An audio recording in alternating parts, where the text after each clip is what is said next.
The test is in four-part, Part 1, Part 2, Part 3, and Part 4. Now look at Part 1. Part 1. You and a friend are looking for a place to live. You have a list of places and go to see a rental agent to check on a number of points. Listen to the conversation between your friend and the rental agent and complete the list. First, you have some time to look at questions 1 to 7.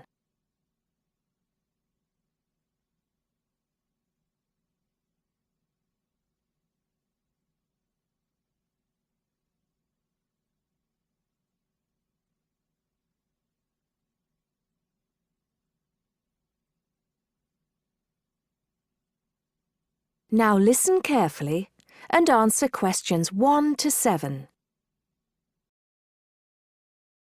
Hi, we've been looking over your listing of apartments for rent and we have a few questions about a couple of the apartments. Can you help us? Sure.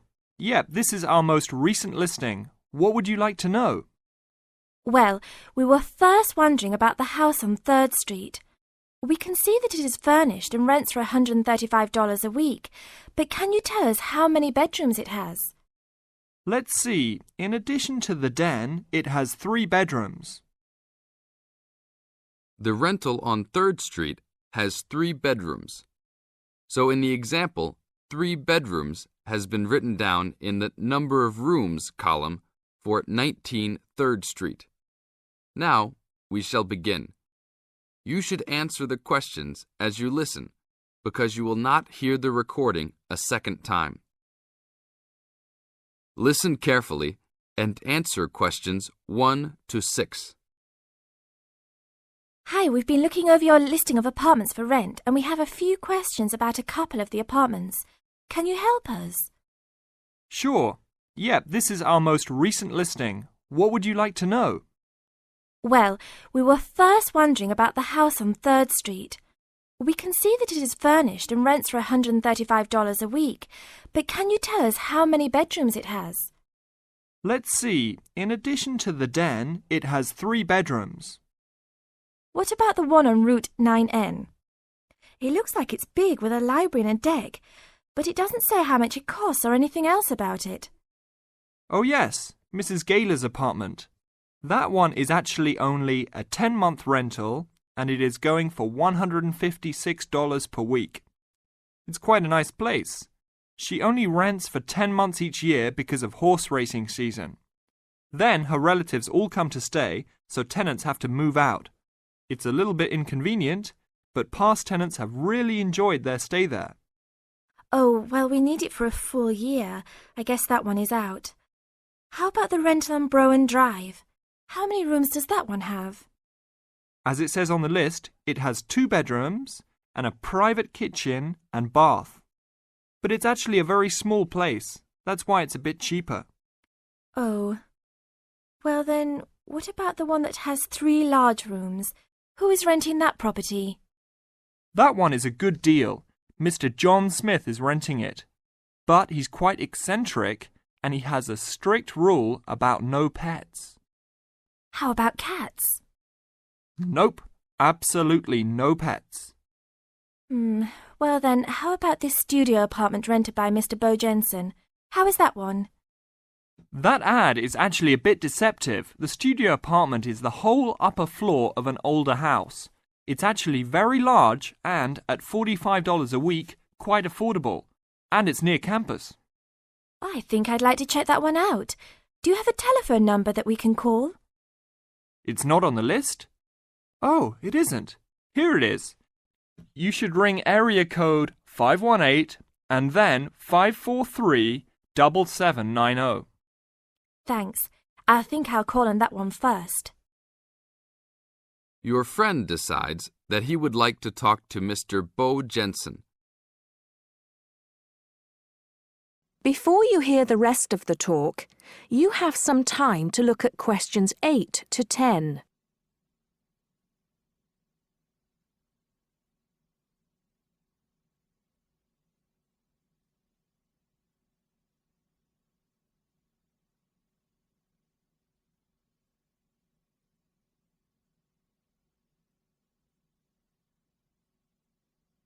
Now listen and answer questions 8 to 10. Hello? 1512, Route 9. Yes, is this Mr. Jensen? Yes, it is. Can I help you? Yeah, we're studying here at university and we came across the rental information for the studio apartment that you are renting. Is it still available? Yes, of course.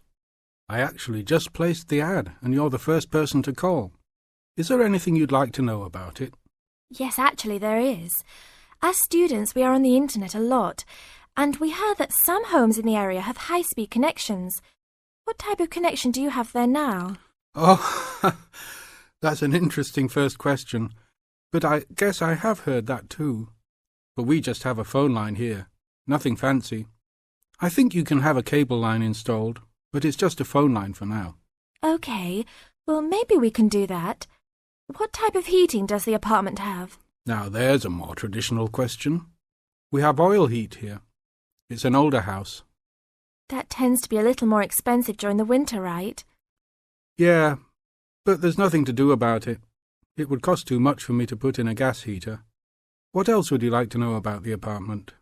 Well, we heard it was quite big. Is it furnished? Actually, yes. I should have put that in the ad.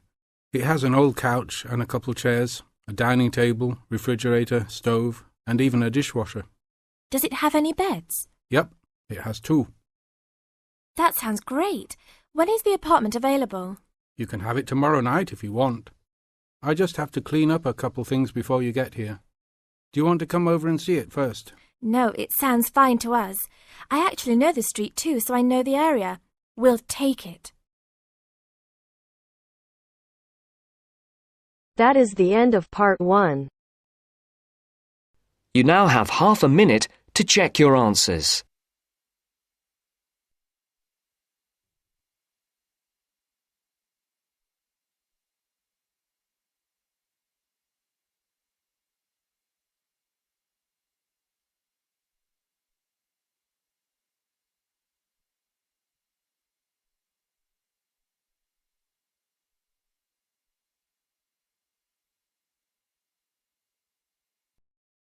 Now turns to part 2.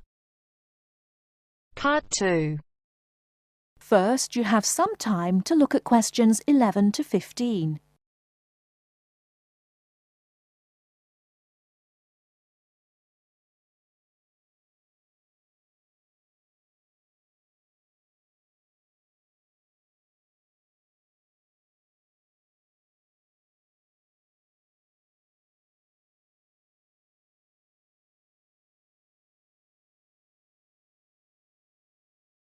Now, listen carefully and answer questions 11 to 15.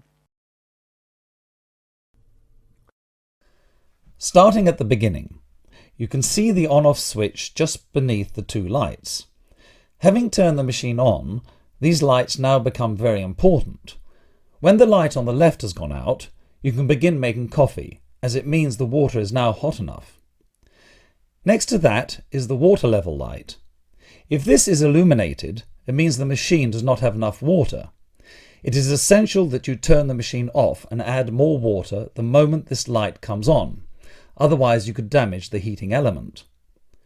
Once you have checked that both the heater light and the water level light are off, make sure the filter holder, that's the part with the handle just under the control panel, is in place. Once you have your cups ready, it is time to press the coffee delivery switch. That's the button just above the filter holder beside the boiler meter. Remember to take a quick look at the meter as it tells you the exact temperature of the water. On both the left and right hand side of the machine, on the same level as the filter holder, you can see the steam pipes used for heating milk. These steam taps need to be cleaned regularly to avoid blocking. And finally, if you do spill any coffee, don't worry. Just make sure that the drainage pipe at the bottom of the machine is leading into a sink or a suitable waste container. As with the steam taps, the drainage pipe needs regular cleaning.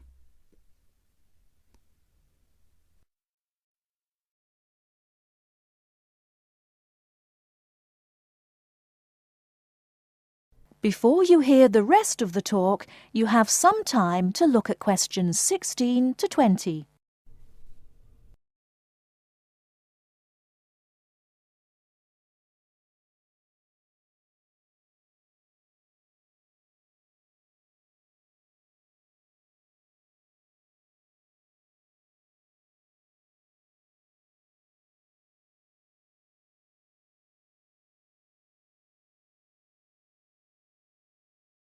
Now listen and answer questions 16 to 20.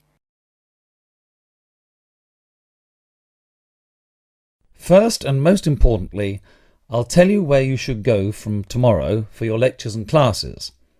The Health Sciences building is on the west side of the campus, opposite the library, beside the History department.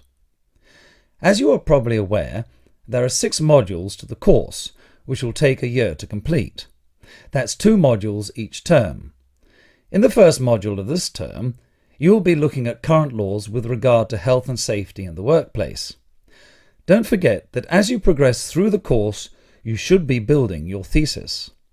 This will need to be completed by the end of the year.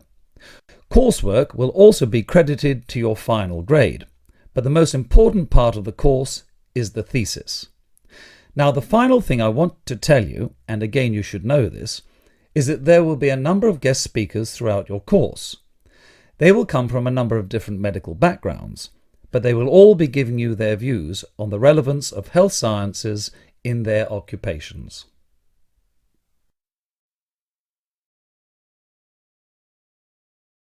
That is the end of part 2. You now have half a minute to check your answers.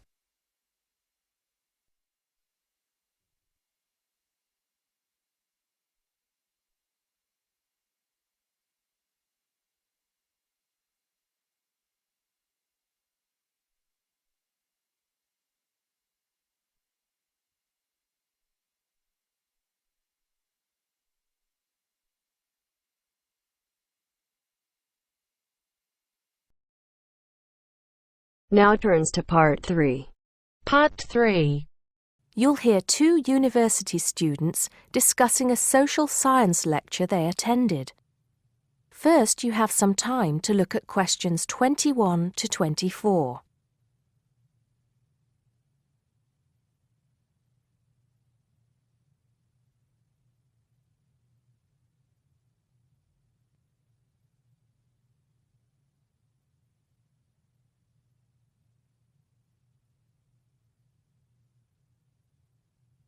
Now listen carefully and answer questions 21 to 24. Did you go to the first social science lecture yesterday? Yeah.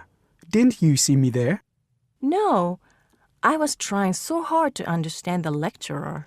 What didn't you understand? A lot of it, really. For example, he said we needed to study history as part of the course, but I didn't get why. You probably missed it. He said early on that we need to learn from our past mistakes. Right. But he also said we need to put ourselves in the place of our ancestors. Why is that? I think the point is that it's not enough to know how they lived and what they did. We need to know what they thought. I see. And I've written transferable skills in my notes next, but I have no idea what that means. If you study social science, you learn skills that you can use in a job. Oh, right. Is that all? Okay, but why is that? The point he made was that in studying social science, you use a flexible and adaptable approach to learning. Before you hear the rest of the conversation, you have some time to look at questions 25 to 30.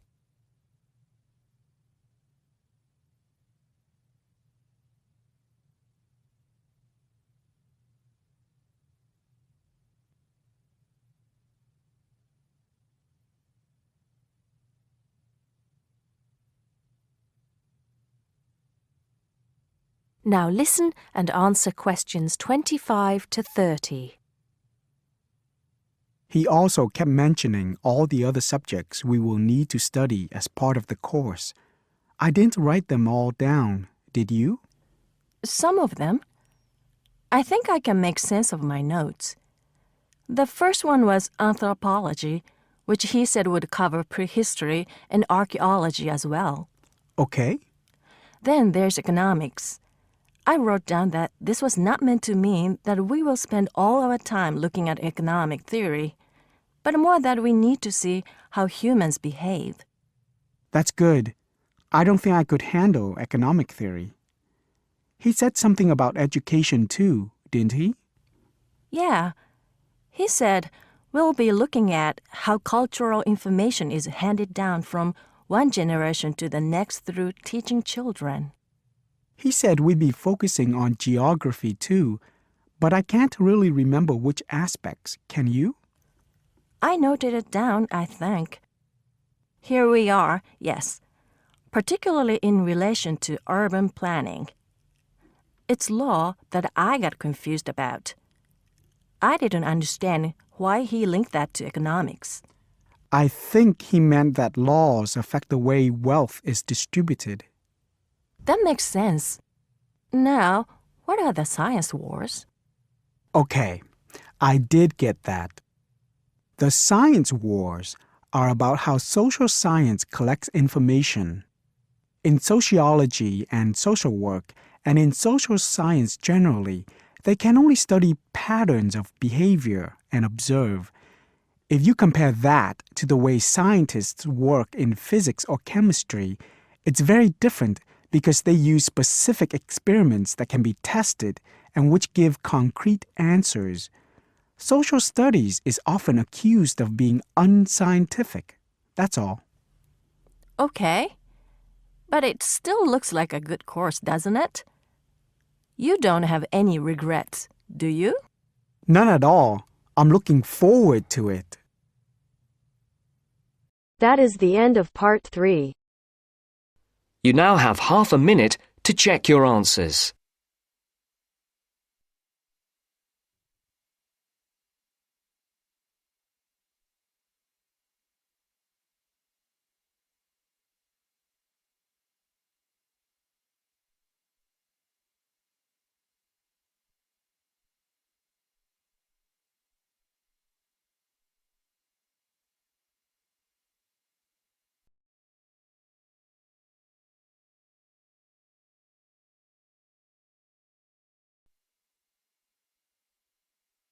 Now turns to part 4.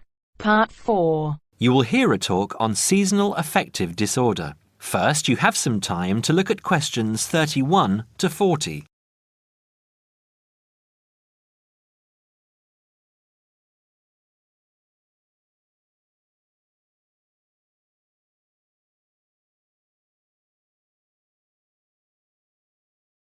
Now listen carefully and answer questions 31 to 40. In the past few years, a new condition has been identified and given a name, SAD, short for Seasonal Affective Disorder. This is now recognized as a distinct kind of clinical depression, where people become depressed at the onset of winter, accompanied by a craving for sweet things, causing weight gain. Each spring and summer would then bring on almost maniacal highs and feelings of boundless energy and happiness.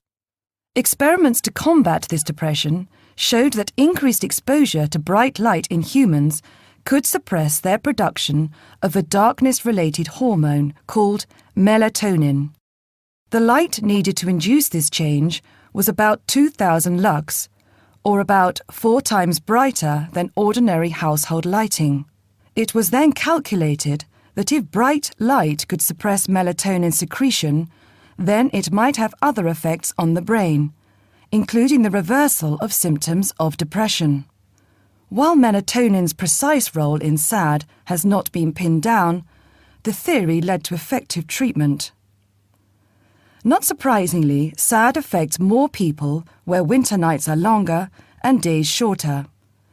In the UK, an estimated 500,000 adults develop full-blown SAD in winter, and twice this number suffer the milder condition called subsyndromal SAD. About 80% of sufferers improve when given light therapy, and improvement usually comes within 2 to 4 days. Scientists are still unsure why winter depression happens, but more than a decade of research has turned up some surprising findings. Nearly 80% of SAD victims are women. Researchers are uncertain why this is so. SAD can affect people at any age, but typically it begins around the age of 20 and becomes less common between 40 and 50. SAD is comparatively rare in children and adolescents, but so far researchers have been unable to come up with a logical reason for this. As many as half of SAD sufferers have at least one family member with depressive illness, suggesting that the depression has a genetic component. Some patients experience shifts in their body clocks when they're depressed in winter. They are morning people at one time of the year and become evening people at another. What is the underlying difference between SAD sufferers and others? A clue can be found in carbohydrate craving, a common symptom. People often become obsessed with chocolate, for example. Carbohydrates alter brain chemistry by increasing the level of a soothing chemical called serotonin, a neurotransmitter that carries signals between brain cells. SAD sufferers crave carbohydrates because they may need serotonin to lift their mood. This craving can be intense, in fact, an addiction. It may be that the serotonin system of the brain has problems regulating itself during the winter. Some SAD sufferers respond well to the drug Prozac, thought to influence the brain's serotonin-using system. Other brain chemicals and hormones probably play a role in winter depression. Another neurotransmitter, dopamine, for example, may be inadequate in certain cases. Researchers hope to uncover clues to SAD's secret by probing similarities between SAD and hibernation. Though no valid link between the two has been established, some SAD patients say they feel like hibernating animals. SAD sufferers tend to put on fat in autumn and early winter, roughly the time when such hibernators as bears and squirrels do. That is the end of part 4. You now have half a minute to check your answers.